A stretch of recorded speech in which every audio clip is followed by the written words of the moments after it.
ഇത് മണി, 8 വയസ്സ്. തൊഴിൽ ആടിനെ മേയ്ക്കൽ. നേരം പുലരുമ്പോഴേ ആട്ടിൻപറ്റവുമായി ഈ ആട്ടിടയൻ കാടിനുള്ളിലേക്ക് പോകും. ആട്ടിൻ പുറത്താണ് സഞ്ചാരം. ഇടയ്ക്ക് കണ്ടുമുട്ടുന്ന കാട്ടുകുരങ്ങന്മാരോട് ചെങ്ങാത്തം കൂടും. ചങ്ങാതികൾ വന്നാലും മണിയുടെ ഒരു കണ്ണ് എപ്പോഴും ആട്ടിൻപറ്റത്തിലുണ്ടാവും. കൂട്ടം തെറ്റുന്ന ആടുകളെ ചെവിക്ക് പിടിച്ച് തിരിച്ചു കൊണ്ടുവരും. മുട്ടനാടുകൾ ഇടികൂടുമ്പോൾ പിള്ളേരല്ലേ പോട്ടെ എന്ന് മണി വിചാരിക്കും. ഇടയ്ക്ക് നല്ല അടിയും കൊടുക്കും.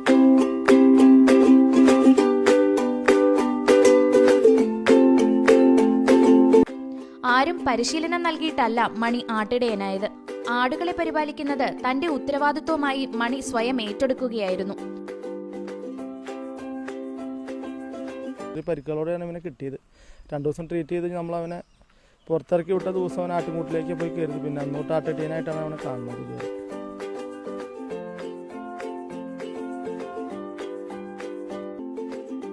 രാത്രിയിൽ ആട്ടിൻകൂട്ടിൽ തന്നെയാണ് മണിയുടെ ഉറക്കവും.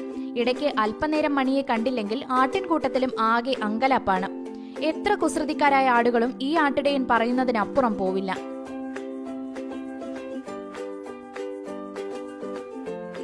ഇതാണ് നെല്ലിയാമ്പതിയിലെ ആട്ടിടയൻ മണി.